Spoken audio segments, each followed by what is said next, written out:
भूतिया कुर्सी। कई वर्ष पहले जैतपुर नामक गांव के पास के घने जंगल में मानू नाम का एक तांत्रिक रहता था। उसे अपनी तंत्र विद्या और ज्ञान पर बहुत घमंड था। वह कहता था, हा हा हा हा, मैं जिसे चाहूं उसे अपने काबू में कर सकता हूँ और किसी को भी अपनी तंत्र विद्या से मार सकता हूँ। और इसी तरह से उसे किसी को जान से मारने की कला भी खूब आती थी।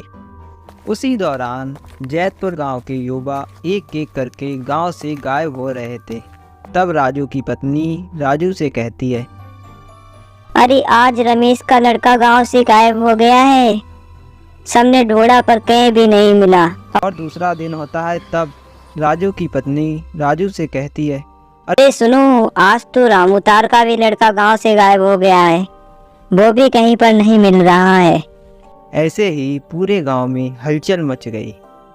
कुछ समय बाद ग्रामीणों को समझ में आया कि सभी जवान लोगों को तांत्रिक अपनी विद्या से काबू करके खत्म कर रहा है।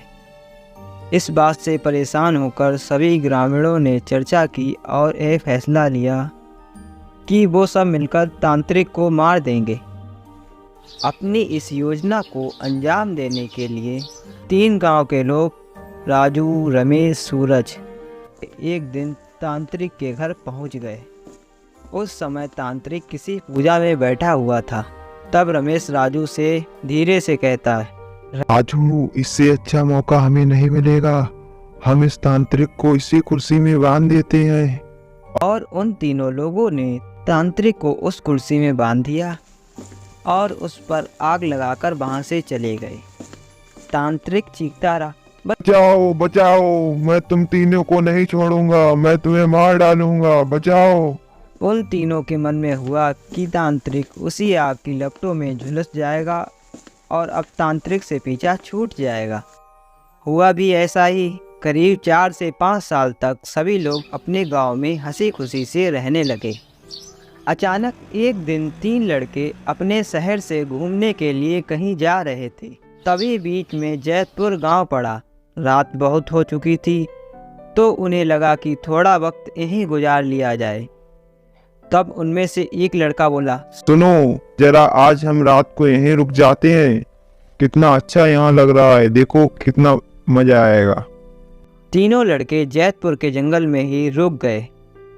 तब उनमें से एक लड़का बोला, अरे यार, हम लोग यहाँ ऐसे कहाँ रुकेंगे, चलो जंगल से थोड़ा घूम कर आते हैं। तब वे लोग जंगल में आगे बढ़ने लगे और बढ़ते बढ़ते तांत्रिक जहाँ रहता था वहाँ पहुँच गए। पूरे घर में मकड़ी का जाला लगा हुआ था। तभी उनमें से एक लड़का कहता है, अरे कितनी डरावनी जगह है, यहाँ तो बहुत डर लग रहा है। मगर एक बात समझ में नहीं आई, जंगल के बीच में कोई ऐसा घर क्यों बनवाता है और कोई भी यहाँ रहता नहीं है।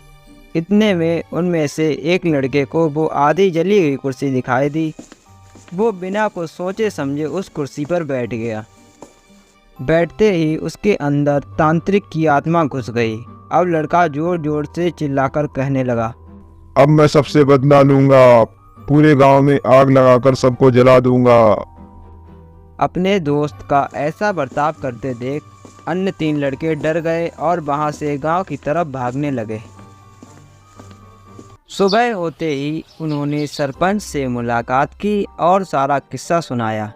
सबसे पहले तो सरपंच ने खूब गुस्सा किया। उन्होंने पूछा, तुम लोगों को किसने कहा था वहाँ जाने के लिए? तुम लोग वहाँ पर गए ही क्यों? सरपंच को गुस्सा करते देख लड़कों ने कहा, आप हमें माफ कर दीजिए, लेकिन हमें अपने दोस्त को बचाना है, कोई तरकीब बताइए। थोड़ी देर सोचने के बाद सरपंच ने कहा, अगर वो लड़का कुर्सी से उठता है तो खुद को आग लगा लेता है। सरपंच यह बात कर ही रहा था। जिस लड़के पर तांत्रिक का भूत घुसा था वो कुर्सी के साथ उड़ता हुआ गांव पहुंच गया। अपने दोस्त को इस हालत में देख उन तीनों लड़कों ने सबसे पहले जाकर उन लोगों से मुलाकात की जिन्होंने तांत्रिक की कुर्सी पर आग लगाई थी। उनसे बात करके लड़के उन्हें दोस्त के पास लेकर चले गए।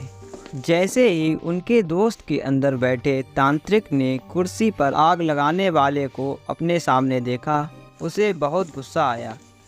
गुस्से में तांत्रिक कुर्सी से उठा और उन लोगों पर हमला करने लगा। तभी दोनों लड़कों ने तांत्रिक की उस कुर्सी पर आग लगा दी। आग लगाते ही तांत्रिक की आत्मा उनके दोस्त के शरीर को छोड़कर चली गई। कहानी की सीख: जीवन में हर काम सोच समझकर करना चाहिए और उसके साथ दूसरों की सलाह पर अच्छे से काम किया जाए तो समस्या से मुक्ति मिल सकती है। ऐसे ही मज़ेदार कहानियाँ देखने के लिए प्लीज़ हमारे चैनल को सब्सक्राइब करें और वीडियो को लाइक करें और कमेंट करना ना भूलें।